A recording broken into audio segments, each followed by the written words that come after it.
ውድ የጌታ ወገኖችና የእግዚአብሔር ቤተሰቦች እግዚአብሔር ስለ ሁሉ ነገራችን መልስ አለው። ሐሳቡንም የጠቀለለው በቅዱሳት መጻሕፍት ነው። ስለዚህ ይህ የዩቲዩብ ቻናል ዋና መልእክቱ መልስ ወዳለው ቅዱስ መጽሐፍ እንድንመለስ ስለሆነ ስለ ሕይወታችን፣ ስለ እምነት መሠረታችን፣ ስለ ማኅበራዊ መስተጋብራችን፣ ስለ ነፍሳችን እውነተኛ ምግብ፣ ስለ ሁሉ ነገራችን ዛሬም ቢሆን ቃሉ ይናገር። ቀጣይ መልእክቶችን ለማግኘት ሰብስክራይብ ያድርጉ፣ ሼር ያድርጉ፣ ላይክ በማድረግ የቻናሉ ቤተሰብ አባላት ይሁኑ። በቅድሚያ ለፕሮግራሙ ስኬት እንግዲህ አንድ ላይ ሆነን ስለ አገልግሎት እንድናወራ እድል ስለሰጣችሁን አመሰግናለሁ። ስለዚህ ራሳችሁን ታስተዋውቁና ስማችሁን ያደጋችሁበትን እና እስካሁን ያላችሁበትን በሾርት እኔ ያው ስሜ በልበለው ጉዳይ ይባላል። ለወለኩት ኮንሶ ታበቲቱ ኮንሶ ቢወራ ነበር ባለው ነው። ስለዚህ ኮንሶ ውስጥ ያው ጃክሶ ቀበሌ ውስጥ ያለ ቦሌን ተወለድኩት። ያው ብዙ መስመሩ ቦሌ ነው ተወለድኩት። ያደኩት ምንድነው ነበር አጋጣሚ ያው እስከ የመንፈሳዊ ግን ህፃን እያለሁ ስለዚህ ጋር በስናነሱ ማዘር አጋጣሚ ጌታን ስለተቀበለች ክርስትና ራሴ ሳላት ነው ያደረኩት። ከዛ በኋላ በቤተክርስቲያን እዛው ትንሽ እያለሁ ታዳጊ ህፃን እያለሁ እዛው ያደኩትና ሰንደይ ስኩልም እዛው ቦሌ ሲያድግ ነበርኩት። በዛው እንዳደኩት ትምህርት ኤሌመንተሪ እዛው ነበር የጀመርኩት። አንደኛ ክፍል እስከ አምስተኛ ክፍል ሸቀና አንደኛ ደረጃ ትምህርት ቤት ነው የተማርኩኝ። በዛ ሶስት ያው ሸቀና ባለው አለ እዛው ነው ያደረኩት ከመቀጠል ማለት ነው። ከዛ በኋላ ያው እግዚአብሔር ረድቶኝ በ1996 ላይ ወደ ጂንካ መጣሁ። በልጅነቴ ያው በሰልጅ ስላለ ትንሽ ያው ሚስተረጅ የነበረች ሌላ የቅርብ ዘመዶች ስለነበሩ ወደ ጂንካ መጣሁ። ከዛ ጂንካ ማድረግ ጀመርኩኝ። ከ6ኛ ክፍል ጀምሬ እስከ 12ኛ ክፍል እዚሁ ጂንካ ነው የተማርኩኝ። ከዛ መካከል ያው ትንሽ መንፈሳዊ ህይወት ጋር ተያይዞ ያው ሞመንት ስለነበረ አልነበርኩኝም። ትንሽ ቆይቼ ነበረ በጣም ጋር ቢሆንም ይሄን አይደለ ያው አገልግሎት ህብረት የሚካፈልበት እኔ ያደኩበት ቸርች እዚህ ስለሌለ እዛ አጋጣሚ ያው ብዙም እንደነበርኩኝም። ከዛ በኋላ ወደ 10ኛ ክፍል እንደደረስኩ 11 እና 12 ሲማር ያው እዚሁ ፕሪፓራቶሪ በሚማርበት ጊዜ ያው እዚህ ገና የኛ ቤተክርስቲያን ብዙም መሰረት ስላልተጣለ በዛን ጊዜ 2000 አካባቢ ያው እንግዲህ አገልጋዮች እግዚአብሔር አሳስቧቸው ወደዚህ በሚመጡበት ጊዜ እኛንን አገኘው። እኔና አንድ ወንድማችን ያው ስሙ መጥቀስ ካስፈለገ ወንድማችን ገልስሞ ነበረ። ገልስሞ እናገኘት ያው ዛሻ ሰፈር ነበረ። ያው ቆይታችን ሌሎች ሰዎችን ብዙም አልነበሩም። በፊት የነበሩት ያው አንድ ላይ በነበርንበት ጊዜ ኋላ ወደ ሌላ ሃይማኖት ስለተቀላቀሉ ብዙም ከኛ ጋር ብለቱን አልወደዱትም። ስለዚህ እኔና ወንድማችንን ገልስሞን ሲያገኙ እንግዲህ ሁለት ቀሶች ነበሩ። አጋጣሚ ቀስ ተመሸገና ቀስ ተሰማ ነበሩ። ያው አንድ ወንድማችን ግርማሌ በጋራ ያው ለሶስት ሆነው ሳሉ ነው እኛን ያገኙት። ስለዚህ የጋስሞ ወገንን ለዚህ ወሰድንና እሱ ጋር ሆነን በትንሹ በቃ ሳሎን ውስጥ ጌታ ማምለክ ጀመረን። ያው ስንል ሌሎችም አጠቃላይ ወንድሞችን መጡ። አጠቃላይ ለትምህርት የመጡ ብዙ ወንድሞች ነበሩ። እነ ወንድሙ ለም ያው በዛ አጋጣሚ ብዙ ቴክኒክና ሙያ ኮሌጅ ነበር እዚህ እስከዚህ ድረስ ነበረ። እንግዲህ ወደዚህ ከመጣ በኋላ በጣም አመሰግናለሁ። ያው ሙሉ ቀን ኩስያ እባላለሁ። ከአራት አካባቢ ዱባይ ከሚባል ቀበሌ እዛ ነው የተወለድኩት። ያው ትምህርት የጀመርኩት አንደኛ ደረጃ ቀደም ሲል ሁለተኛ ደረጃ መሰናዶ አሁን የሆነው ከአራት እዛ ነበር የተማርኩት። እግዚአብሔር ይመስገን ወደ 6ኛ ክፍል አካባቢ ወደ 7ኛ ክፍል በማድረግበት ጊዜ እዛ ቀበሌ ውስጥ ወይም እዛ መንደር ውስጥ የማታ ፕሮግራም ነበረ። ከዛ ወንድም አዲሱ በሬሻ ታውቁታላችሁ በደንብ ያኔ ያ የሰፈር ፕሮግራም ማታ ሲደረግ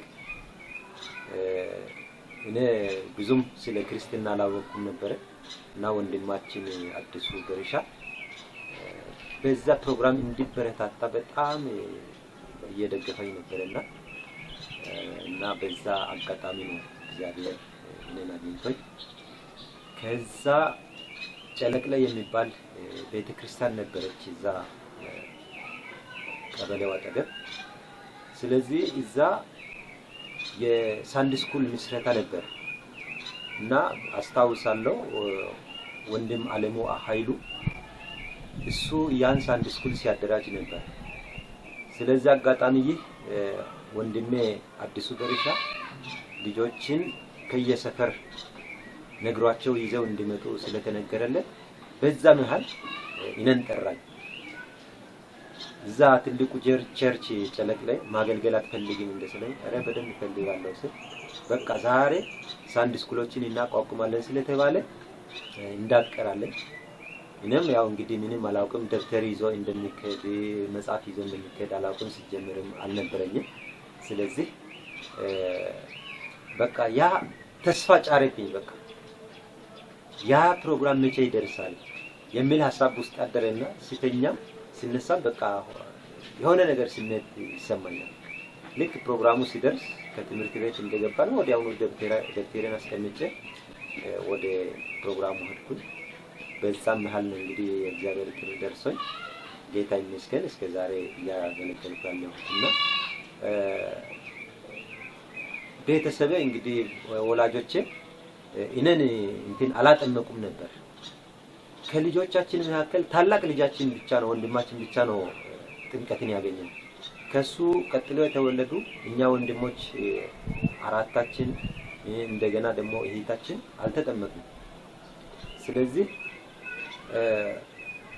ሳንድ ስኩል ውስጥ እንዲህ እየተከታተልኩ ወደ ታዳጊነት ከዛ ውስጥ ሆኜ ነው የኮርስ ትምህርት ተከታትዬ ጥምቀትን ያገኘሁትና በሱ በጣም እጅግ ደስ ብሎኛል። ጌታዬን አመሰግናለሁ ይህንን ህይወት ስላሳየኝና ስለሰጠኝ። ስለዚህ በዛ መሃል ያው ትምህርትን ሁለተኛ ደረጃን ጨርሼ ልክ 10ኛ ክፍል ሲጨርስ የብዙም ውጤት አልመጣልኝም። ስለዚህ ለክሪስት አልደረስኩምና ቀጥታ እዚህ ጂንካ አካባቢ ቴክኒክና ሙያ እንደተከፈተ መልእክት በወላጆች በኩል መጣልኝ። ከዛ እዛ ጂንካ ሄጄ እንደሚማር ይህንን ፋዘር ሐሳብ አመጣ። ከዛ እኔም ተስማማሁኝ። እዚህ መጣን፣ ተመዘገብን። ከዛ ትምህርቱን ጀመርን እና ወደዚህ ወደ ጂንካ አካባቢ የመጣሁት በሁለት ጉዳይ ነው። አንደኛ ለትምህርት ነው መጣሁት። ትምህርቴን ጨረስኩ፣ ተመለስኩኝ። ስለዚህ ለትምህርት በመጣን ጊዜ አብረን ብዙ ተማሪዎች አብረን ስለመጣን በዛ መሃል ያው እዚህ ቤተክርስቲያን ስላልነበረ እንዴት እንሆናለን እንዲሁ እንቀራለን ወይ? ስለዚህ ሲናይ ልጆችን ስንቆጥር ከገልዳሃ አካባቢ ከጉማይዳ አካባቢ ከካራት አካባቢ ከከና አካባቢ በጣም በብዛት ነው መጣነው። ስለዚህ ህብረት ማድረግ አለብን የሚል ሐሳብ አመጣን። ከዛ በኋላ ጸለይን፣ እግዚአብሔር ረዳን።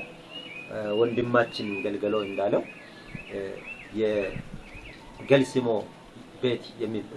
የሚባል ወንድም የሱ ቤት ሄደን ህብረታችንን ጀመርን።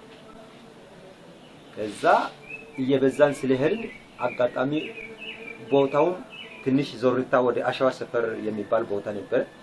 ዞርታ ስለነበረ ወደ መሃል ያሉት ደግሞ እኛን ሊያገኙን አይቻሉም። እንደገናም ደግሞ ይርቅባቸዋል። ስለዚህ ከተወሰነ ወራት በኋላ ብዙም ሳንቆይ ያዕቆብ ካሜሮ የሚባል የኮንሶ ሰው ነበር እዚህ ጂንካ የሚኖረው። ወደሱ ቤት ደግሞ ገባን። አጋጣሚ ይህ እዛ እንድንመጣ ደግሞ የረዳን እዛ ቤት ውስጥ የሚኖሩት ልጆች በዛ ስለሚሉ ነበርና በክርስትናም ስለታወቁ በጸሎትም ያላቸው አክብሮት በቃ ቤተሰቡን በጣም ደስ አሰኛቸው።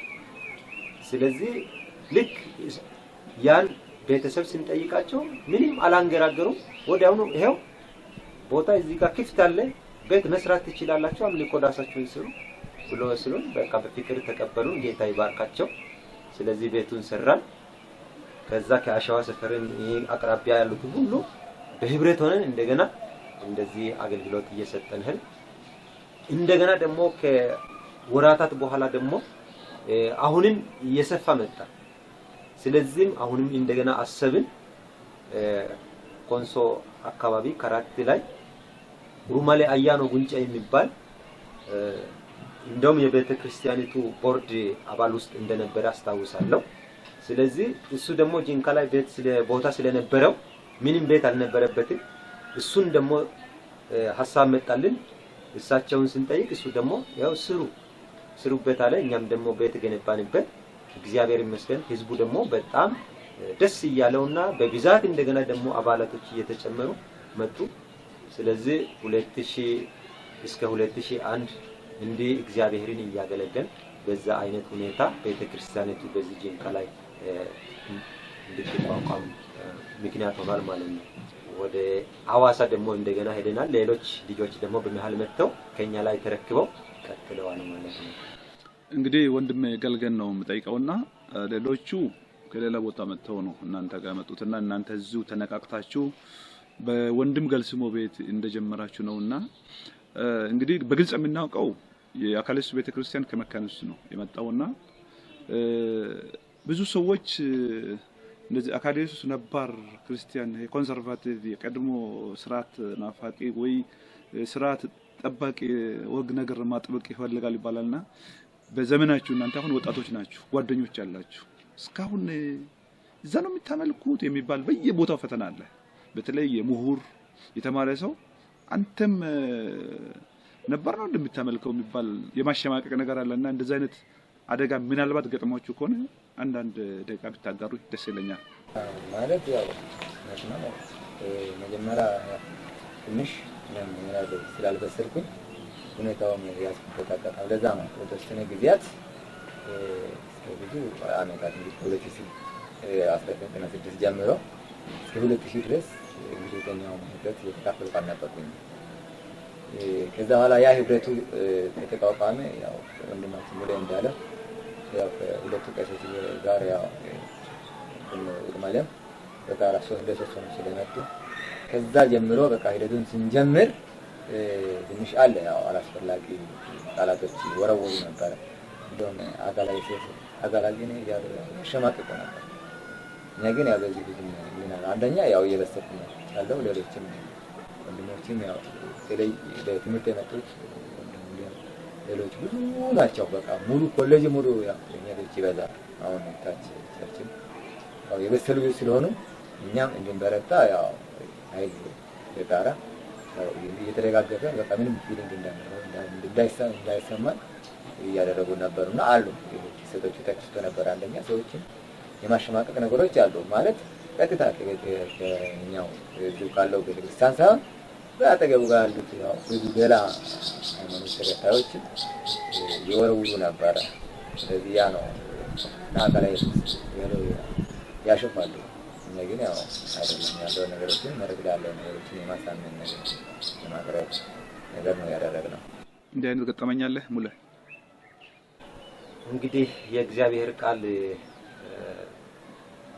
እያደገ ሲመጣ ወይም ቤተክርስቲያን እየሰፋች ስትመጣ መከራ ለእግዚአብሔር በእግዚአብሔር ልጆች ላይ በጣም የሚታይ ነው። እንዲሁ የሚመጣ እንደለና ደርሷል። በትንሹ አንድ ማስታውሰው ያው የኔ ዘመድ ነው። አካለ ኢየሱስ የሚባል እምነትን እስካሁን ድረስ ትከተላላችሁ ወይ የሚል ሐሳብ ተነስቶብኝ ያውቃል። ስለዚህ እንግዲህ እንደምታውቁት ያው ሰው በእግዚአብሔር ቃል ነገሮችን ካልመዘነ እጅግ ከባድ ነው። ሰው ወዲያውኑ ወደ ጥያቄና ወደ ማንገራገር ውስጥ ይገባል እና እኔን በጣም የያዘኝ ነገር ቢኖር ሙሴ የእስራኤልን ሕዝብ ከባርነት ከግብጽ ባርነት በሚያወጣበት ጊዜ ብዙ ፈተናዎች አጋጥመውታል። ሙሴ ከእግዚአብሔር ሕዝብ ጋር መከራን መምረጥ እንደመረጠ እናያለን። ስለዚህ እኔም ቆይ ይሄ እምነት ሰዎች የሚያንቋሽሹት እንዲህ የሚያላግጡበት እንደገና ደግሞ እንዲህ የሚነቅፉትና የሚያንቋሽሹት ለምንድን ነው? ስለዚህ በቃ ከነሱ ጋር መጽናት አለብኝ ብዬ እኔ በራሴ ወስኛለሁ። ከዛ በኋላ እንግዲህ እውነቱን በእግዚአብሔር ቃል እያየን እንሄዳለን የሚል ሐሳብ ይዤ ነው እስካሁን ያለሁትና በእኔም ላይ ደርሷል። በጓደኞች በኩል በዘመድ በኩል በማንኛውም ሰው እንደዚህ አይነት ሁኔታዎች አሉ። አንድ ከባድ ጥያቄ ነው የምጠይቃችሁ። ምንድነው እንደዚህ አይነት ፈተናዎች ኖርማል ናቸው። ሰዎች ወይ ቡድንን ለማስፋፋት ወይ አብሮ ለመገኘት ወይ በአሁኑ ዓለም ስታተስ ኮ የሚባል አለ። አቻ ጋር መሆን፣ ከሚመጥን ሰው ጋር መቀመጥ። እንተ አሁን ምሁር ስትሆን የሆነ ምናልባትም አሁን የተወለዳችሁበት ሰፈር ብትሄዱ ሙሉ በደላልቱ ብትሄድ ገልገሎ ቦሌ ብትሄድ በማን መሃል ቁጭ ብላችሁ እንደምታመልኩን በማሰብ በዛ አይነት ሙድ ብዙ ሰዎች ይፈተናሉ። ከተማ ላይ ከተሻለ ሰው ጋር መቀመጥ ማንንም አቻ በሚመጥን ጋር ሲያመልክ ደስ ይለዋል፣ ደስታም ይሰማዋል። ነገር ግን ከማይመጥን ንጽህናቸውን ከማይጠብቁ ትምህርት ደረጃ ከማትገናኙ ጋር ተረጋግቶ ማምለክ ሰዎች በዚህ ዘመን ይሸማቀቃሉና በእናንተ ብቻ ሳይሆን ሲታዩ አጋጠማችሁት። በእናንተ ላይ አይደለም፣ እናንተ ነግራችሁኛል። ግን በዚህ ምክንያትም ጓደኞቻችሁን አጣችሁ ሊሆን ይችላል፣ አብራችሁ የምታመልኩትን ሰው አጣችሁ ሊሆን ይችላልና አንዳንድ ገጠመኝ ካላችሁ እንድትነግሩኝ። አይ ከዚህ ጋር ተያይዞ እንኳን ብዙም የገጠመኝ ችግሮች የሉም። ምክንያቱም ማለት እኔ የማምንበት አለ። ስለዚህ ሰው እስከተረዳው ድረስ ነው ሊናገረኝ ያው እንደተባለው ማለት የሆነ አለማወቅን እስከሚመስል ድረስ አለ። ያው ይወራወራል እንደዚህ አድገን ቢሆን እንደዚህ አሁንም የሁሉ ሆነ ደግሞ አሁንም ብዙ ነገሮች ያው ይባላል። በዛ ስሜት ሆነ ሲጨቅ ጓደኞቼ ጋር ወደ ሌላ ሰቃገባ ውስጥ የገባው በላካካኖች አናግረዋል። ያለውን ነገር ግን ያው እናገራቸዋለሁ። በመናገር ወዳላለን እግዚአብሔር ቃልን ይገባኝ ድረስ በጌታ ያለው ሁሉ የጌታ ነውና ያልተረዳው ፓርት እንዲረዳው ከማድረግ ውጪ ስለዚህ እንኳን በጌታ ያሉት ቀርቶ በጌታ ለሆኑትም እንኳን በጌታ እስከሆነ ድረስ ያለውን እግዚአብሔር ቃል ምን እንደሆነ ከማስረዳት ውጪ ሌላ ሰው እንኳን ቢያውቃሽ ውስጥም ደስ አይሰኝበትም። በምን ተለየን የሚለው ነገር ስለመሰለኝ እሺ ሙሌ ካንተ ጋር ይሄን ማንቋሸሽን መሸከም ያልቻለና እንደዚህ ከሚሉኝ እኔ ሄጃለሁ በቃ ያለና አንተን የተለየ ጓደኛ አለ? ጓደኞች አሉ። ስፔሻሊ ፋየር ውስጥ ብዙ አመታት ስለቆየሁና ብዙ ጊዜያትን ስላሳለፍ ጓደኞቻችን ሁሉ አሉ። እነሱ እንግዲህ ያው እንትን ብለዋል። ስለዚህ ምንድነው ሰው እውነትን ማወቅ አለበት። እዛ ውስጥ እግዚአብሔር በደንብ እንደሚሰራ በሚገባ 100% አምናለሁ። ስለዚህ እምነት ማለት እንዲህ ሳይሆን እግዚአብሔርን መከተል ስለሆነ እግዚአብሔር በዛ ቦታ ሁሉ አለ፣ ይሰራል አምናለሁ። ስለዚህ ሰዎች ይህንን ቢረዱ መልካም ነው ብዬ አስባለሁ። እሺ አሁን ወደ ማጠንጠኛው እየመጣን ነው። እውነት ለመናገር አሁን ያለንበት ዓለም በጣም አሳሳቢ ነው። ለሃይማኖትም ስናስብ እየሆነች አይደለም። ቤተክርስቲያን ያለው ሰው ውጪም ያለው ሰው የተማረው ያልተማረው እየተደበላለቀበትና ጥርት ያለ የእግዚአብሔርን እውነት ሰዎች መለየት እስኪያቂታቸው ድረስ ነገሮች ተደበላለቀዋልና በዚህ ውስጥ ሰዎች እግዚአብሔርን ሐሳብ ንጹህ የእግዚአብሔርን ሐሳብ ማግኘት እንዲችሉ አሁንም እናንተ እንዳገለጋዮች ጥረት እያደረጋችሁ ነው። አያለው ትግስታችሁና ያለው ጥረታችሁና ያለው። ስለዚህ እዚህ ጋር እንደተናገርከው እውነት በየቦታው ይሰበካል። ነገር ግን ሰዎች በእውነት ላይ እንዲጸኑ ምን ማድረግ ያስፈልገናል? ወደ እግዚአብሔር መቅረብ ብቻ ነውና ከቃሉ ጋር ነው። አሁን እያንዳንዱ ነገር ማየት አለብን በቃሉ ነው። አሁን እየሆነ ያለውን ነገር እውነት ይመስላል። ከእውነት ውስጥ ግን እውነት መሳይ ውሸት ነው ያለው። ስለዚህ እንደ ቃሉ ለመኖር በቃሉ መመዘን ነው። ብዙ ጊዜ በደንብ ማየት ያለብን ነገሮችን የሆነ ኤክስተርናል ብለን እናስባለን። የሆነ በቃ ጎልቶ ወይ ተለይቶ የሚመጣ ይመስለናል፣ ግን አይደለም። ስለዚህ የጌታ ስም ነው የመጣለው ለመሸወድ የተለያዩ ነገሮች በቃ ጥቅምን በጌታ ስም ያንዳንዱ ነገር በጌታ ስም ነው የተሰጠው። ያው ንግድ ሁሉ ይሆናል ያለውና በዛ ውስጥ ራሱንም ካላየ ነገው መውደቂያው አያምርም፣ ነገው መመለሻ አያምርም። ያው ውስጥ ከመግባት ምንራ እየተጓነኛለሁ እግዚአብሔር ቃል ሲል ነበር። ይሄ ነገር እውነት ነው ወይ? በእውነት መሳይ ብዙ ብሪሊት ነገሮች እየተሸወደ ነውና እሱ ላይ ጥንቃቄ ይሻላል ማለት ነው። ወንድሙ ላይ ሰው እያንዳንዱን ነገር የሚናገረውም ቢሆን ወደ እሱ የሚመጣውም ቢሆን የሚሰማው ነገር የሚያየው ነገር እንዲመዝን ይሄ እግዚአብሔር ኃላፊነት ሰጥቷል። ስለዚህ በጣም በአሁን ደረጃ ሲናስብ በቃ ሁሉ ነገር የተዋዠቀበት ነው። ዓለም መንፈሳዊ እንትኖችም በጣም እየበዙና በጣም በዝተው ያሉበት ሁኔታ ነው የምናየው። ሰው እግዚአብሔር የሰጠውን ጸጋ ሰጥቶልኛል በማለት ቸርች በመክፈት ወደዛ ብቻ ይሮጣል፣ ወደዛ ብቻ ያዘነብላል። ነገር ግን ቤተክርስቲያን ታንጻበት ሌሎችን እንድናሳድግበት ነው እግዚአብሔር ጸጋ የተሰጠን። ስለዚህ እያንዳንዱ በየአካባቢያችን የምናያቸው የሚከፈቱ ቸርቾች በሙሉ በብዛት አሉ። ስለዚህ ዛሬ ወጣቱ ለጊዜውን በከንቱ እያባከነ ነው ያለው።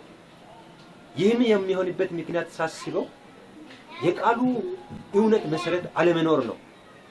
በእውነት የቃሉ መሰረት ቢሆን ኖሮ እንዲህ በየአቅጣጫ ባልተንገላታ ነበር። ስለዚህ ወንድማችን ገልገሎ ጨርሶታል። ሁሉ ነገር በቃሉ ይመስል እንኳን ሌላውን እኛ ራሳችን እንኳን እንድንመረምር እኮ እግዚአብሔር ትልቅ ኃላፊነት ሰጥቶናል። በመጨረሻዎቹ ዘመናት እጅግ የሚያስጨንቁ ዘመናት ይመጣሉ። ክርስትና አስመሳይነት የሚበዛበት፣ ሰዎች ፍቅር የሚያመጡበት፣ ብዙ ነገር የሚያጡበት ብዙ ነገር ተናግረዋል። ስለዚህ እያንዳንዱን ነገር መዝነን ወደ እውነቱ ብንመጣ ይሻላል። እግዚአብሔር ይባርካችሁ። ጥሩ ነገር እያወራን ነው። ሰዎች በቤተክርስቲያን ውስጥ ያድጋሉ፣ ግን አብዛኛው ጊዜ ፍሬ አያፈሩም። ወንድሙ ላይ እንደተናገርከው ሰው ተከልነቀል እየሄደ ነው፣ እዚህም ይገባልና አንድ ቃል ትዝ አለኝ። ኢየሱስ የዘሪውን ምሳሌ ሲናገር 4 ቦታዎች ነው የጠቀሰው። 4 ቦታዎችን አንዱ በመንገድ ዳር ነው ያለው፣ አንዱ በጭንጫ መሬት ላይ ነው ያለው፣ አንዱ በእሾህ መካከል ነው ያለው፣ አንዱ ደግሞ በመልካም መሬት ነው ያለው። ሌሎቹ እንግዲህ 3ቱም እንከን ያለባቸው ይሁን እንጂ በመልካም መሬት ላይ ያሉት ራሳቸው ምን ይላል? በመጽናትም አንዱ 30 አንዱ 60 አንዱ 100 አፈራ ይላል።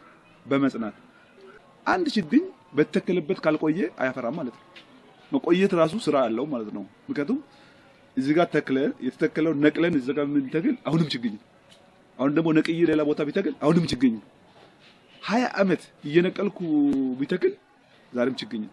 በ2 ዓመት ግን ፍሬ ማፍራት የሚችለው በቦታው ጸንቶ ሲቆምና ፍሬ ያፈራልና ያ ነገር እንዴት አእምሮአችሁ ጋር እንዴት ነው የሚደውለው? ብዙ ሰዎች ፍሬ እንዳያፈሩ ሁሌ ለርነርስ፣ ሁሌ ተማሪዎች፣ ሁሌ በሌላ ቦታ አዲስ አማኝ፣ ሌላ ቦታ አዲስ አማኝ ይሆናሉና መቼ ነው ቀናቸውም ያልቃል? ሌሎች እንደዚህ ለሚሆኑ ሰዎች ምን ምክር አላችሁ? ከሙለን ጀምር። አመሰግናለሁ። እውነት ነው። እግዚአብሔር ፍሬ እንዲታይብን ሌሎቹን እያነጽን የእግዚአብሔርን ቃል እያስተማርናቸው ጌታ እስኪመጣ ድረስ እያበረታታናቸው ከጎናቸው እንድንሆን እግዚአብሔር ይህንን በሚገባ ጸጋውን ሰጥቶናል። ስለዚህ ሰዎች ወዲያ ወዲህ በመሄድና ዛሬ እዛ ጋር አንድ ነቢይ ሲመጣ ወይም ሌላ አገልግሎት በሚሰጥበት ጊዜ እንዳዲስ የመሆኑ ይሄ ክርስትናን ያለማወቅና በኢየሱስ ክርስቶስ የመሆኑ ጉዳይ አጠራጣሪ። ስለዚህ ሰዎች ከዛ ሊጠነቀቁ ይገባል። ሰው አንድ በክርስቶስ ከተጠመቀ ወደ ክርስቶስ መንግስት አንድ ከመጣ በቃ የእግዚአብሔር ልጅ ነው። ነገም ንስሐ የሚገባበት ነገም እንዳዲስ ራሱን የሚያቀርብበት ጉዳይ የለም። ስለዚህ ሰዎች ባለንበት ንጽና፣ የቃሉ ሙላት ይኖርብን፣ ሁሉም ነገር እንደ ቃሉ በሚለው መሰረት እናድርግ እላለሁ።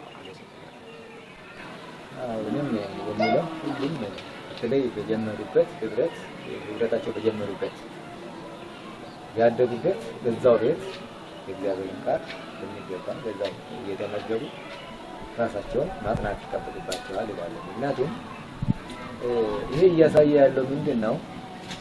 ሙሉነት ያውቁልን ማለት ይሄ ከዚህ ሳይሻል አይቀርም የሚል ሁለምን አለ ማለት ነው።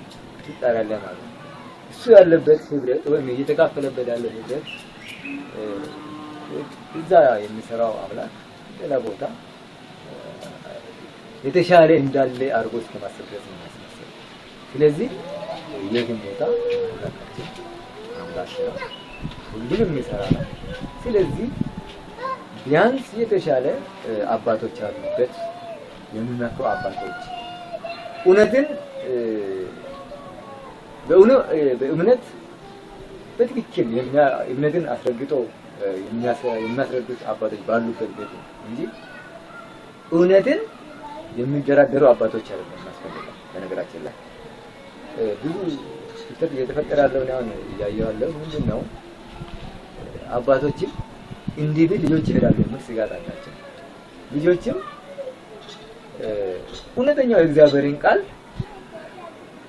ምን እንደሚል እያወቀን ሌላውን በራሱ በሚመች እንዲሄድ የማድረግ ነገር አለ። ስለዚህ አባቶችም እውነቱን የእግዚአብሔርን ቃል ይሄ እያሉ ያስቀምጡ፣ ልጆችም የእግዚአብሔርን ቃል እውነት እንደሆነ አምነው ተቀብለው ባደጉበት ከሰንደይ ስኩል ጀምሮ ያደጉበትን ሁሉ ታዳጊ እስከ ቀጣይ አድርገው እስኪበቁበት ድረስ ያለውን ቤታቸው አድርጎ መያዝ ነው። ቤታቸውን እንግዲህ ማን ሊሰራላቸው? እነሱ የበረሩ ከሆነ ቤታቸው ማን ሊሰራላቸው? እነዚህ አባቶች የእግዚአብሔር ፈቃድ ሲደርስ እኮ ይጠራሉ። ስለዚህ ጸንተው ቆመው ያን ቤት ተረክበው እነሱም እንደ አባት ታላላቅ ሆነው አባት ሆነው ሌሎችን ልጆችን መቅረጽ እና ሊያበቁ ይገባል እንጂ በየቦታ እየተንገላታ ከዛ እዚህ ዛሬ ዘጋ ተገለገልኩ ነገ ደግሞ የተሻለ ተገለገልኩ እያለ ያ ደግሞ ያው እየጎረኮረ ችግራችንን እየጎረኮረ የሚያቀርበውን እንደ ትልቅ ነገር አድርጎ እውነት አድርጎ መቀበል እሱ ትክክል አይደለም። ለምንድን ነው አሁን ላይ ያው ሁኔታው ራሱ ቻሌንጆቹ እየበዙ ሲመጣ ኑሮ ለማሸነፍ ሲከብደን ችግሮቻችን እየበዙ ነው መጣት። እግዚአብሔር ቤት ነውና ያንን ቤት የተሻለ አድርገው ሁሉንም አገልጋዮችን እንግዲህ በጋራ ሆነው ሁሉንም አጠናክረው የጌታንን መንግስት ቢያሰፉ ባይነኝ። እንግዲህ ወንድሞች እግዚአብሔር ባርካችሁ። አንድ ነገር በጣም በህይወታችሁ በሁለታችሁም ህይወት አንድ ወንድም አለ፣ ወንድም ንጋቱ በጂንካ አካላይስ ልዩ ማህበር ሆናል። ለየተለ ሸክም የሚሰማችሁ ሰዎች ነው የምትመስሉኝና በተለይ አሁን ያለንበት አይደለም የሚያስጨንቃችሁ እንደነ እስካሁን እንደገመትኩትና ስለሚመጣው ትውልድ የሆነ ሸክም የሚሰማችሁ መስለኛልና ከልጆች ጋር ስትጫወቱ ከልጆች ጋር ስታገለግሉ ከእድሜያችሁ ጋር በመራራቅ ውስጥ እንደ ህፃን እየተጫወታችሁ ህፃናትን አዋቂዎች ለማድረግ አዋቂዎች ሆናችሁ ህፃናት እየሆናችሁ አያችኋለሁ። ስለዚህ ምን አቃጠላችሁ? ውስጣችሁን ምን በልቶት ነው ወደዚህ ሸክም ምን ቢኮረኩራችሁ ነው እንደዚህ ውስጥ የወደቃችሁትን? ወንድም ጋር ጀምርልኝ። ከህፃናት ጋር ተያይዞ ያለው ነገር አሁን ላነሳው ጥያቄ ልጆች የእግዚአብሔር ስጦታ ናቸው ይላል። ስለዚህ እነዚህ እግዚአብሔር የሰጠን ስጦታ በአግባቡ ካልያዘን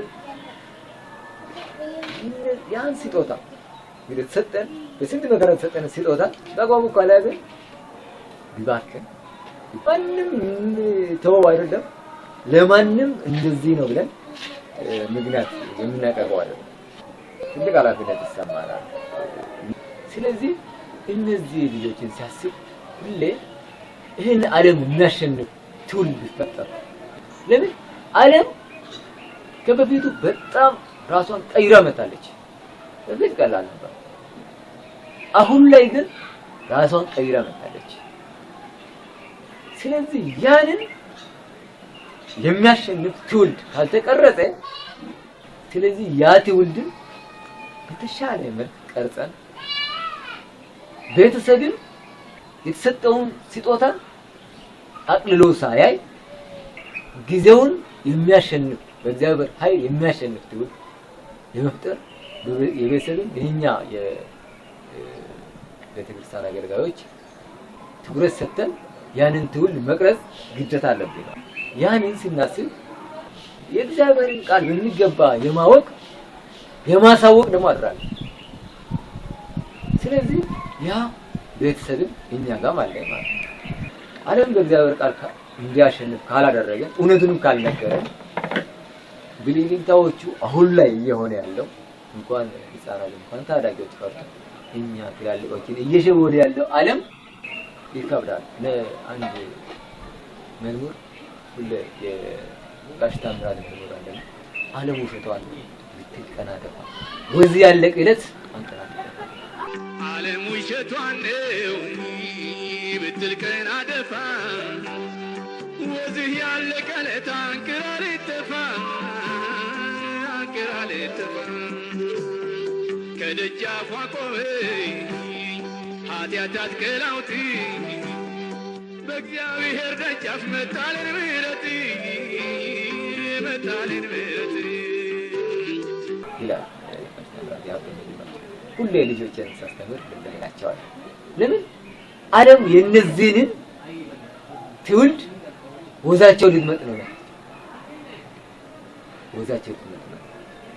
ያ ወዝ ሳይመጠጥ ያ ወዝ ለእግዚአብሔር ክብር የሚኖር ወዝ ይዞ ነው መሄድ አለበት ትውልድ። ያ ትውልድ መፍጠር ነው አለ። ያ ትውልድ የኛ ቤተክርስቲያን ብቻ አይደለም የትኛውም ይሄንን ስጦታ የተሰጠው ቤተሰብ ሙሉና በየትኛውም አገልጋዮች ላይ ያለው አደራ ነው።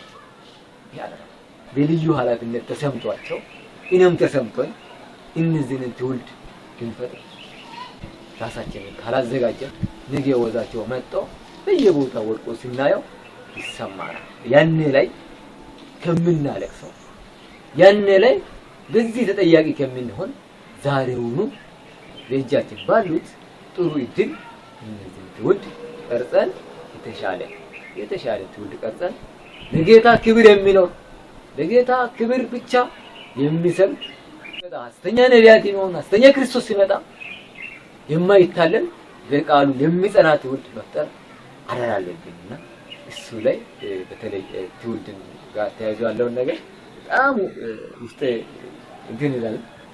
ትውልድ ጋር ተያይዞ በጣም ብቁ ትውልድ ካልፈጠርን የሚኖረው ስሜታችን ያው እንደ መምህራኖች የምናነሳቸው ነገሮች አሉ። ኑሮን ለማሸነፍ ደግሞ ደፋ ቀና የሚሉ ቤተሰብ አለ። ወደዛ ነው ያን ትውልድ ያን እውነትን እንዳያውቅ ያው እንግዲህ ኑሮን ለማሸነፍ ሲል እነሱ ልጆች የማይደርሱበት አጋጣሚ ይህ ምክንያት የተፈጠረ ምክንያት ደግሞ ነገር ዋጋ የለውም። ምክንያትን ተቀባይነት የለውም። እግዚአብሔር ቃል እግዚአብሔር ቤት ተቀባይነት የለውም። ስለዚህ ምክንያት ብንፈጥር ያ ልጅ ነገ ጠላት ወይም ዓለም ተጫወትበት ምክንያት ብንፈጥር መቼም ከተጠያቂነት አንድንም ትውልድም ሲጠፋ ያው አደጋ ውስጥ ሆኖ ሲወድቅም እኛም ከምናዝን ዛሬውኑ እኔም ሌሎች ወንድሞችም ተደጋጋሚ እንደውም ከዛ ጋር ተያይዞ ዓለም በጣም እየሄደች ስለሆነ ምን እናደርጋለን? ልጆችን ዳይሬክት ዓለም የደረሰችበትን እያሳየው ነው እና እያስተማርኩ ዮሐንስ ራእይ ረጅም ወደ 3 ወር ነው ያስተምራቸው ነበርና መርዝ ላይ ያለውን ነገር ዓለም አሁን ወዴት እየሄደች ነው? በቃ ኦልሞስት ወደ መጨረሻው ነገር ራእይ ምን እንደሚመስል ዮሐንስ እንግዲህ ዮሐንስ አሳይቶታል። ያንን አሁን ለዓለም እስከት እየደረሰች እንደሆነ ሙሉ በቪዲዮ እያሳያቸው እያስተማርኳቸው ነበርና አሪፍ ትምህርቶችን ነበሩ በቪዲዮ በተግባር ላይ ያለው ነገሮች። ስለዚህ በቃ ውጣ ወረዶቹ ከሶዶም ጋር ተያይዘው ያለው የተለያዩ በቃ ማለት እነዚህ ልጆች ናቸውና የሚመለከታቸውም ብዬ ማለት ስለሌለብኝ አውቀው እውነትን ተረድቶ ከዚህ በኋላ ነው ራሳቸውን ማዳን ያለባቸው እንጂ አይልም ናቸው ገና ነው ሲደርሱ ያውቃሉ ብለን ከተው አሁን ላይ ቴክኖሎጂ እንግዲህ ያለ እድሜያቸው እንዳውቁ ያደረገ ስለሆነ እኛ ግን ደበቁ ከኛ ቢሶ ብዙ ያዳል። ስለዚህ ያ እውነቱ ደግሞ ከእግዚአብሔር ቃል ጋር መዝኖ ይሄ ስለሆነ በዚህ አትደናገሩ፣ በዚህ አትወዛገቡ። ስለዚህ ያ ነገር ቢከሰት አይሰም ይያል ጌታችን ይሁን ሁሉ አሸንፏል ብለን ያንን በተመለከተ ቀድመን ዮሐንስ ራእይን ረጅም በተለይ ታዳጊዎች ረጅም ጊዜ ያስተምረናል። ስለዚህ እነሱም በዛው ልክ ሬዲ እየሆኑ እያደጉልን ነው። እግዚአብሔር ይመስገን። ለክብሩ ሲል ነው እያሳደገ ያለው፣ ለእኛም አይደለም፣ ለክብሩ ሲል እያሳደገ ነው። ስለዚህ ግን ገና ነው፣ አልጀመርንም። ሌሎች ወንድሞችም ወንድሙሌ እግዚአብሔር ይባርካቸው፣ ሌሎች ወንድሞችም አሉ ልዩ ሁኔታ እየተቀረጡበት አለ። ደስ ይላል። ጋፖች ነበሩ እንዳልኩት የተወሰነ ታይም ወደ ኋላ ላቅ ያደረጉበት አጋጣሚ አለ። አናቶች ወደ ኋላ የቀሩበት አጋጣሚ አለ እና ስጦታዎች ከአምላክ የተሰጠው የሚለው መዝሙር እንሳስብ ውስጥ ያለ እና ለአምላክ የተሰጠኝ ስጦታዎች እነዚህ ምን ይሁን ሆይ አሁን እንደጋጣሚ በስራ አጋጣሚ አርባ ምንጭ እየሰራሁ ስለሆንኩኝ እዛ ሆኜ ስለነሱ አሳስበኝ እያሳደግኳቸው አለው ልጅ ለሌሎች ወንድሞች በሚገባ እየታዘዙ በዛው ልክ በእግዚአብሔር ቤት እያደጉ ነው ወይስ አይደለም እያሳሰብን ስለሆነ እንናበባለን። ግን ጋፖቹ እየተፈጠሩ ስለነበር አንዳንዴ በጉብኝት ያያቸው ነበር። ለምሳሌ ጉብኝት መጥቼ ትንሽ ተበታተነ በጣም አልደም ከዛ በኋላ ብዙ ነገሮች በቤተክርስቲያን ማደራ ሌሎች ነገሮች ወንድሞች ማደራ ግን ያው ሸክም የመሸጋገር ሁላችንም እኩል አይደለም። አርባት ወንድሙ ላይ የሚሰማው ስሜት ለነብዙ ላይሰማን ይችላል። ለኔ የሚሰማኝ ግን እኔ ደግሞ አላር ማድረግ ይጠበቅብኛል። ቤተሰቦችም ጭምር ማለት ያ ካልተሰማ እና እንደዚህ እየተባበረ ነው። እግዚአብሔር ቅድም እንዳልኩት ለክብሩ ሲል ጥሩ እያሳደገ ነው። ወንድማችንን እንዳያጋጣም ወደዚህ መጣ። ደግሞ በፊት ሊፈታተኑ የነበሩት ወንድሞ ህፃናቶችም ታዳጊዎችም ተሰበሰቡ። የተሻለ አገልግሎት አሁን ኦልሞስት ደስ ይላልና እነሱም በዛው እግዚአብሔር ቃል ብረም እየመገባቸው ስለሆነ በቅርበትም እነዚህ የተናበበ የተናበበ ስለሆነ ችግር የለም። እግዚአብሔር ለክብሩ ሲል ቁም ነገር ያበቃቸዋል የሚል እምነት አለኝ። መቼም ጌታ ይባርክህ። እውነት ነው። በየጊዜው እግዚአብሔር የሚበቃ ጸጋ አለው። ለአባቶች በዘመናቸው የሚበቃ ጸጋ አለ። ለኛም በሚያስፈልገን ጊዜ ጸጋ ይሰጣል የሚለውና እግዚአብሔር እውነት ነው። ለስሙ ብሎ ስትደጋግም ሰማለውና ለነሱ በቂ ጸጋ አለ። እኛ ምንድነው ወደ ጌታ እንድጠጉ ቃሉን መመገብ ነው። ለነሱ በቂ ኃይል እግዚአብሔር ጋር በጀቱ አልቀነሰም። ይሄ ግን ኃላፊነታችንን እንድንረሳ አያረግም ማለት ነውና ሩጫ ነው። ለእግዚአብሔር መማረክ ወይ በሌላ መማረክ ስላለ የመቅደም ጉዳይ ነውና ሙሉ እዚህ ላይ የምትጨምረው ነገር ካለ እንግዲህ መጀመሪያ በሁለት ነገር ነው ወደ ጂንካ የመጣሁት ብያለሁ። አንደኛውን ጨርሻለሁ። ሁለተኛው እንግዲህ በስራ ምክንያት ነው እዚህ የመጣሁት። ያኔ ሲመጣ በጣም ደስታዬን አልቻልኩም። ልክ እንደመጣሁ እዚህ አገልግሎት ወንድሞች ጋር ያገለግል ጀምሬያለሁ። አንድ ነገር ትዝ አለኝ። አሁን እዚህ ጋር ስናወራ ከእግዚአብሔር ቃል ውስጥ ኢየሱስ ክርስቶስ ጴጥሮስን እንዲህ አለ፣ አንተ አለት ነህ፣ ምንድነው ሄደህ በጎችን መግብ ጠቦቶችን ደግሞ መግብ፣ ግልገሎችን መግብ ብሎ በሁሉም አቅጣጫ እንዲሰማራበት ይህንን ትልቅ አደራ ሰጥቶታል እና እንግዲህ ኮንሶ አካባቢ ከ96 ጀምሮ ነው ጌታን የተቀበልኩት። ስለዚህ በዛ ውስጥ ባለፍኩባቸው እግዚአብሔር ብዙ በረከቶችን ሰጥቶኛል። አንድ መጽሐፍ ቅዱስን ገልጦ ማስተማርን፣ ሁለተኛ ደግሞ ዝማሬን ሰጥቶኛል። ስለዚህ ይህንን ነገር በውስጤ ማስቀመጥ አልችልም፣ የትም ቦታ ቢሆን ማለት ነው። ምናልባት ሊሰሙት ይችላላችሁ። ከቅርብ ዓመታት ወደ ኦሞራት አካባቢ በሄድኩ ጊዜ፣ ወደ ዲማካ አካባቢ በሄድኩ ጊዜ እንደዛው በቃ ያሉትን ወንድሞች እህቶች በማሰባሰብ የጌታን ስራ መስራት አለብን። እግዚአብሔር ያንን የቤታችን ጉዳይ ብቻ እንድናይ ይህንን አደራ አልሰጠንም። በቃ የተሰጠንን ትልቁን ሸክም መጣል አያስፈልግም። ልንጠቀምበት ልንሰራበት ይገባናል። ስለዚህ ከዛ አንፃር ይሄ ቤተክርስቲያን ጂንካ ሲመሰረት እንግዲህ አብሬ ስለነበር ዛሬ 18ኛ ዓመት ነው። ከ2000 ዓመተ ምህረት ጀምሮ ህብረት ማድረግ ከጀመረበት ጊዜ ጀምሮ እንደገና እነዛ ቦታዎች ቅድም የነገርኳቸው በሙሉ ዞረን እግዚአብሔር ይመስገን 2007 ላይ ደግሞ 2007 ላይ ይሄ ቦታ ገዝተን ከዛ በኋላ ዳስ ሰርተን እንዲህ አገልግሎት መስጠት እንችላለን። እንዲህ በሰላም ማምለክ ይችላል። ከፀሐይና ከወርጭ ሁሉ ተርፈን ማለት ነውና እግዚአብሔርን በጣም አመሰግናለሁ። ስለዚህ ለሁሉ ነገር እግዚአብሔር ዓላማ አለው። ልክ እኛ እንደምናስበው እንደ ፍላጎታችን አይደለም። በርግጥ እግዚአብሔር በእኛ ውስጥ ያስቀመጠው ያ አያስቀምጠንም። ነገሮች እዚሁ ጋር ቢሆኑልን በጣም እንፈልጋለን። ዛሬውኑ አድገን ብዙ ደረጃ እንድንደርስ በጣም እንፈልጋለን። ነገር ግን የእግዚአብሔር ካላለ አይሆንም። እግዚአብሔር ካለ ደግሞ ይሆናል። ስለዚህ ይህች ቤተክርስቲያን ስትቋቋም እነዚህ ህፃናትም አብረን እያቋቋምን ነው። ወንድም ገልገለው እንደተናገረው መምህራኖች አንዳንዱ በስራ ምክንያት ራቅ ወዳለ ቦታ ሲሄዱ ይሄ እንደዚሁ ደግሞ እዛው እያሉ ግን ያው ችግር የለም ህፃናት ናቸው ነገ ያውቃሉ በማለት እንደየሰው አረዳድና እንደየእንትኑ በቃ እነዚህ ልጆች እየደከሙ እየተነሱ እንዲህ ያለ ብዙ አመታትን ለፍተንበታል። እግዚአብሔር ይመስገን ዛሬ ይሄው ትልቅ በረከት አድርጎ ሰጥቶናልና እኔ በጣም እጅግ አድርጌ እግዚአብሔርን አመሰግናለሁ። ስለዚህ እኔም በሳንድ ስኩል ደረጃ አልፌያለሁ። አስታውሳለሁ ያን ሳንድ ስኩል በተቋቋምን ጊዜ ወንድም አለሙ የሆነ ነገር ካየ ይናደዳል።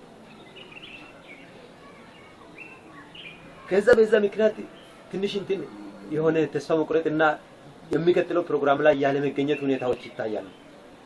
በዛ መሃል ደግሞ ሌላ ሰው እንዲሁ ተሰምቶለት ደግሞ ይመጣል። እነዚህ ልጆች ለምን ለብቻቸው ይሆናሉ?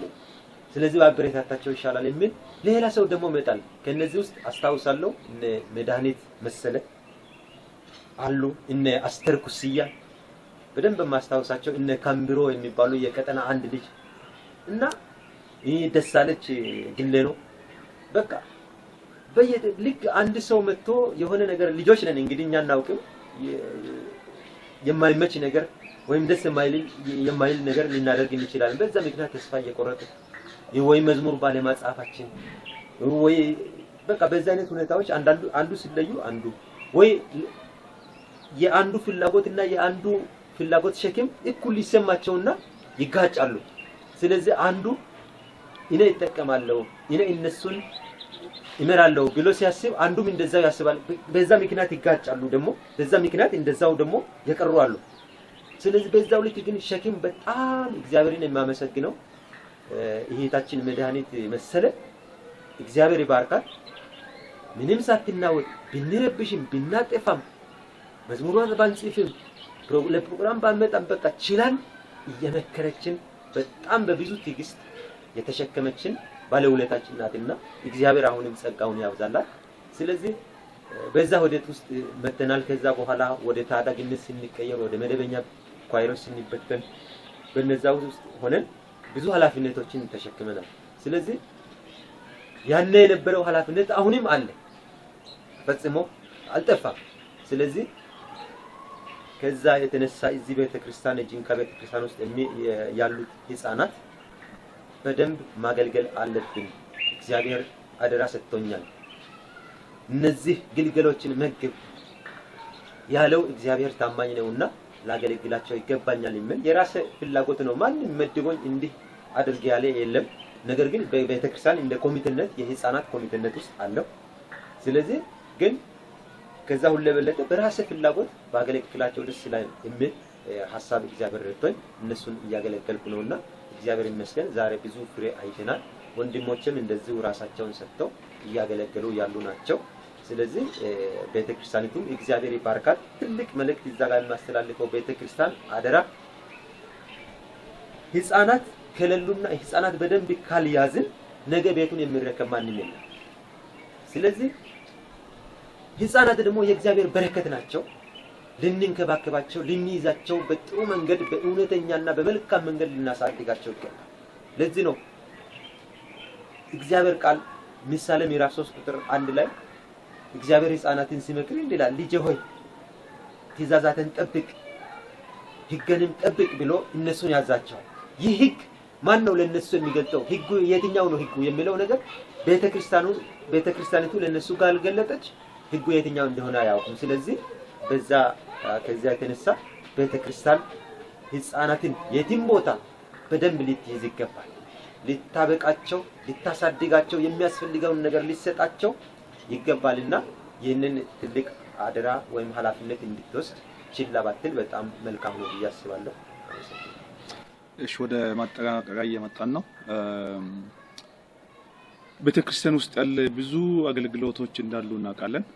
አሁን ኮሚቴ የሆኑ ሰዎች አብዛኛውን ጊዜ አሁን ያለንበት ምድር ምስቅልቅል በመሆኑ በሰፈር በቤት ብዙ ችግር ስላለ በኮሚቴነት የሚመረጡ ሰዎች በሌላ በእርቅ በማስታረቅ በስብሰባ ጉዳዮች ቢዚ በመሆናቸው በየቦታው የህፃናት ጉዳይ ችላ እየተባለ ይገኛል።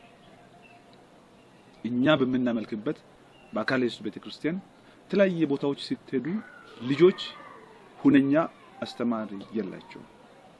ስለዚህ በዚህ ሸክም ልባችሁን በሚያቃጥል ሸክም ውስጥ ሆናችሁ እንደ ጂንካዋ ማህበረ ምዕመናን ሌሎችም ቦታዎች ቤተክርስቲያን የማህበረ ምዕመናን ሽማግሌዎች፣ መሪዎች፣ አስተዳዳሪዎች ለቀጣዩ ትውልድ አሳቢ እንዲሆኑ ለልጆች አቴንሽን እንዲሰጡ ምክር ካላችሁ አንዳንድ ሰጡልኝ። ወንድም ካልከ ማለት የምሰጠው ምክር ቅድም ለማስቀመጥ ሞክሬያለሁ። ትልቁን ነገር ያንን ትውልድ የተሻለ መቅረጽ አራይ እንዳለብን ማሰብ አለብን። ስለዚህ አቅለንም ማየት የለብንም ነው። ከሁሉም በላይ እንደውም ኮሚቴዎች ያው ስራዎች እንዳሉ ይታወቃሉ። ግን ሌላ ይሄ ላይ ጠፊ የሆነ ፊዚካል ነገሮች ላይ ነው ሰው አብዛኛው ትኩረት ያደርጋል። የተለያዩ ልማት ምናምኖች አሉ። አስፈልግም አይደለም፣ ግን ትልቁ ልማት እየረሳን ነው።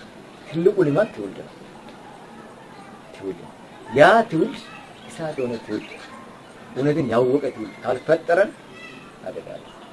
ስለዚህ በሚገባ የእግዚአብሔርን ቃል ማስተማር አለብን። በየአብያተ ክርስቲያን ያው የጭንቃንኛ ለናሙና አይነት ያው ያን አነሳን እንጂ በየአብያተ ክርስቲያናት የኛ ጋር ያሉ እኛ ህብረታችን ሌሎች ሌሎች ያሉበት ያው እኛ ህብረት ያለበት ቦታ ሌላ ትኩረት እንደማይደረግ ይታወቃል። ለምሳሌ የመጣሁበት ያው መጀመሪያ እንዳልኩት ያው ወደን መጣሁ። ስለዚህ ያ ማህበረ ምዕመናን አሁን ላለው ትውልድ እዛ ያለው ትውልድ ለመስማት የማይመቹ ነገሮች ይስተዋል። ያ ከምን የተነሳ ነው? ለዚህ ትውልድ ትኩረት ተሰጥቶ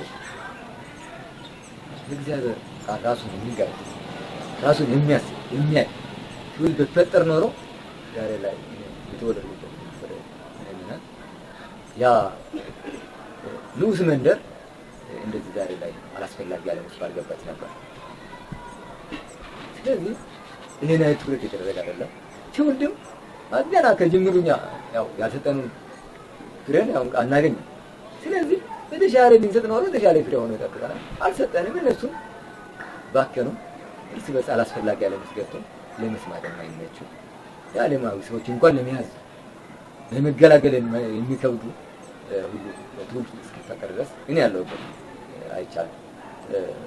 ቅድም ወንድሙ ላይ እንዳነሳው ያኔ ላይ ትኩረት የሰጡ ወንድሞች ነበሩ። እኔ ላመሰግን የምወደው አንድ ወንድማችን አለ። ወንድም ቆላጣው ወንድም የሚባለው ይሄ ወንድም በዛን ጊዜ ሁለተኛ ሶስተኛ ክፍል ሆኖ ነው ሳንዴ ስኩል ሲያስተምረን ትኩረት አድርጎ ምንም እንትን አይደለም። እኛም በዛው ልክ የእግዚአብሔር ቃል ራሳችን ቀርበን ስንካፈል ነበር። ያ ወንድም የከፈለው ዋጋ ሌሎችን ትውልድ የተሻለ ትውልድ እንዲቀረጽ አድርጎ ነበር። ይሄ ከዛ በኋላ ግን ይሄን አይደለም ሌሎች በኋላ ባክ ይሆኑ መጡ እና በበጎ ዘመን ለተፈጠሩ ትውልድ የተሻለ ሆነ። እኛም አግለለን ስናይ ትውልድ የተፈጠረ መጣ። ስለዚህ ዘመንን የምንቀይር እኛ ነን። ዘመንን የምንዋጅ እኛ ነን። አሁን ያለውን ወደ በጎ መቀየር እንችላለን። ያንን ደግሞ በእግዚአብሔር ቃል ስናበረታና ስናስተምር። ስለዚህ ሁሉም የቤተክርስቲያን ኃላፊነት ያለበት አገልጋይ ከቤተክርስቲያን ሰብሳቢ ጀምሮ ሌሎች ኮሚቴዎችን ጨምሮ ማለት ነው ከሁሉም በማስቀደም ቅድሚያ ለትውልዱ ነው ቦታ መስጠት አለበት። ቦታ መስጠት አለበት። ነገ የሚረከባቸው አደራቸውን የሚረከባቸው ያን አደራ የሚረከብ እነሱ ወደ ጌታ በሚሰበሰቡበት ጊዜ አደራ የሚረከብ ያ አደራ የሚረከብ ትውልድ ከሌለ ወደ እየሄደ ነው። ስለዚህ ያንን አደራ የሚረከብ ትውልድ መቅረጽ ለዛሬ ለነገ የምንተው አይደለም። ዛሬው ጊዜው ዛሬ ነው። ከነም ተጠብቀዋል የሌሎች ወንድሞች። ስለዚህ በተለይ ቤተክርስቲያን ከሁሉም በማስቀደም ትውልድ በእግዚአብሔር ቃል ለዛም በትክክል እያስተማረች ማለት በፊት ያው እኛ ስናደግ ሳንደግ ስኩል እያለን ለአራያ እንዲሆንልን ታሪክ ብሉይ ኪዳን ላይ ያተኮር ነበር። አሁን ላይ ማለት ያንን ሂስትሪ ያኔ የሚቀረጥበት ትውልድ ነበር። አሁን ግን አዲስ ኪዳን ጋር እያገናኙ ከዛም ዓለም ያለችበት ጋር እያገናኙ ካልተቀረጸ ያንን ብቻ ብታቀርቡልን ያው ዓለሙን ሳይ ከዛ ጋር ይመዝንና አቅልሎ ላይ ያ ስለሆነ ኮንቲኒስ ስለሆነ ተከታታይነት አለው የእግዚአብሔር ቃል ትምህርት ማለት ነው። ከአዋቂ ያልተናነሰ የእግዚአብሔር ቃል የሚማሩ ጊዜ እየተሰጣቸው መምህራኖችም አራያ መሆን መምህራን ነው። ህፃናቶች ሰው የላቸውም ብለን መተው አለብን።